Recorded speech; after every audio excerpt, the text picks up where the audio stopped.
Apa aja tuh Mas? Kalau sekarang kan memang lagi sulit ya, ada corona Ya. juga, apalagi mendukung ya. Ya. Tapi apakah kalau di saat-saat ini, apakah corona memang yang menjadi penyebab utama? Gitu? Nah, gini, kalau masalah penyebab utama sebenarnya tidak.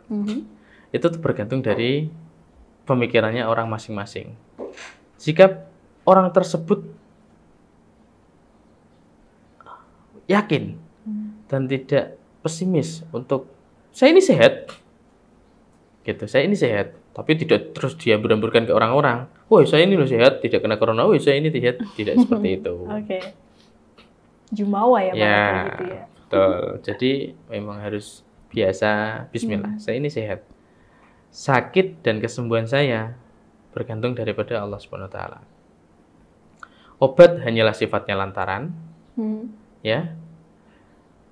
Hal yang lain sifatnya hanyalah titipan. Nah, semua itu bergantung daripada diri sendiri.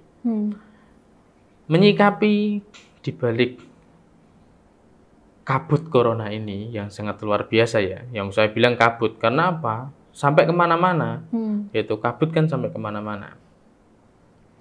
Yang menjadikan terkadang itu saya makin merosot, ya, makin tidak berkembang. Itu ada beberapa versi, Mbak. Kalau khusus saya, yaitu sedekah. Loh, apa hubungannya usaha kok sama sedekah? Kan pasti seperti itu. Ini aja cerita. Saya memang sering mendengar cerita dan kita ngobrol secara pribadi ataupun secara bersama, yang mana pengalaman itu sangat butuh sekali. Kalau orang bilang kan pengalaman itu mahal harganya. Memang betul mahal harganya. Usaha kok hubungannya dengan sedekah? Itu bagaimana? Ini aja cerita. Dahulu klien saya tidak sebut namanya. Sebelum menghampiri saya, beliau itu mempunyai usaha di bidang sawit di daerah kepulauan sana.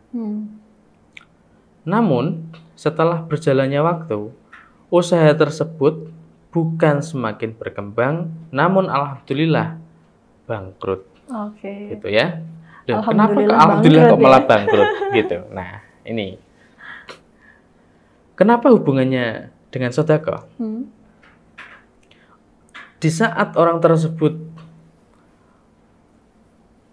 mengangkat karirnya dengan berjalan merangkak, orang tersebut mudah untuk bersedekah atau memberi secara ikhlas.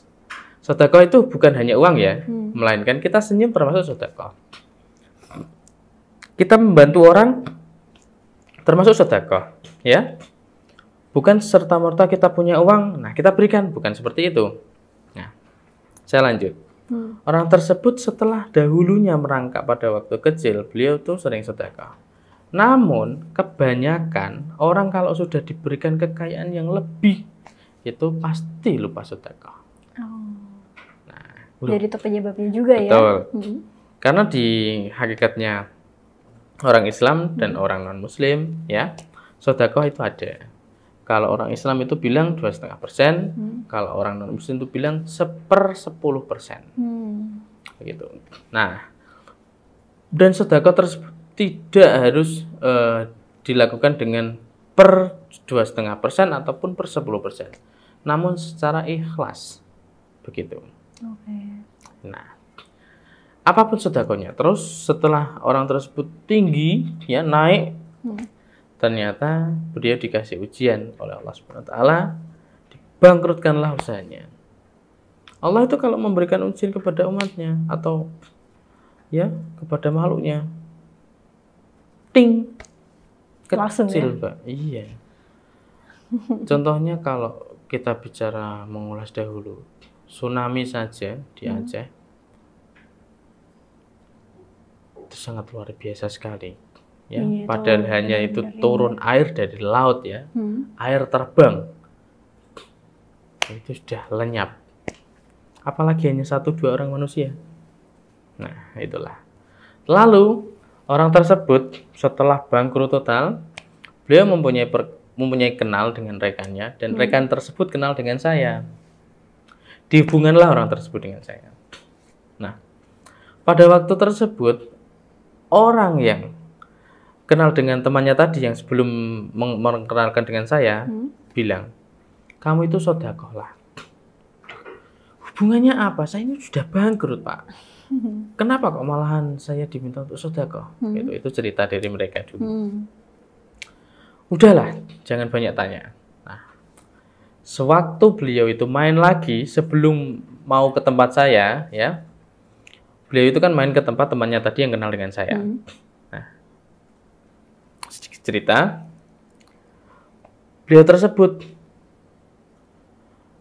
mau pulang, kan tidak punya kendaraan, bahkan kendaraan pun sudah dijual semuanya. Pak, ini saya udah kemalaman. Gimana ini, Pak? Kalau udah jam gini tidak ada yang bisa keluar. Teman saya bilang seperti itu. Udah gini aja, teman saya bilang seperti itu. Kamu punya uang berapa dan kamu sedekahkan sebagian. Ternyata disedekahkan. Apa hubungannya? Saya pulang menunggu armada, tapi kok malah diminta untuk sedekah? Kan seperti itu. Kan tidak ada hubungan sangkut pautnya, kan tidak ada. Malah habis ya, bisa dibilang. Nah, ternyata disedekahkan seberapa, tiba-tiba beberapa menit kemudian itu ada anak menghampirinya. Dan anak tersebut bertanya, Bapak mau kemana? Seperti itu. Bilang, Bapak tersebut mau pulang dan menunggu armada ini, katakan seperti itu. Di sini bukan tempat menunggu, Pak. Di sana ditunjukkanlah anak tersebut. Nah, itulah yang namanya karunia yang tidak disangka-sangka. Kayak gitu. Dengan apa? Dengan sedekah tadi. Karena sedekah itu sangat luar biasa sekali. Setelah beliau itu cerita dengan temannya tersebut, oh berarti benar. Sedekah tersebut memang menghasilkan sesuatu yang tidak diduga-duga. Karena rezeki itu ada yang rezeki yang diduga-duga, rezeki yang diminta, dan rezeki yang memang tidak disangka-sangka, antara tidak diduga. Entah rezeki itu dari siapa saja. Gitu Mbak Lisa.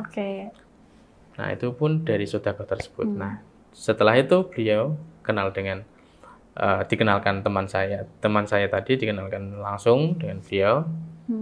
Ya, saya bilang karena saya sudah memberikan masukan ataupun memberikan ilmu kepada temannya tadi mengenai tentang sedekah, dan temannya tadi memberikan ke temannya tersebut. Begitu. Berarti memang itu ya salah satu penyebabnya adalah kurangnya sedekah juga ya. Bisa. Jadi begitu. Kita kalau misalnya untuk membuka pintu rezeki kita juga harus bersedekah juga ya, Mas Firman ya. Walaupun sudah manajemennya baik ya, namun sudah manajemen sudah sangat baik sekali, pengaturan keuangannya sudah sangat baik sekali, namun kurangnya sedekah justru malah makin merusut bisa. Karena sedekah tersebut bukan mengurangkan rezekimu, melainkan kamu itu istilahnya orang itu nabung, tapi bakal diunduh, gitu loh. Itu sedekah. Nah,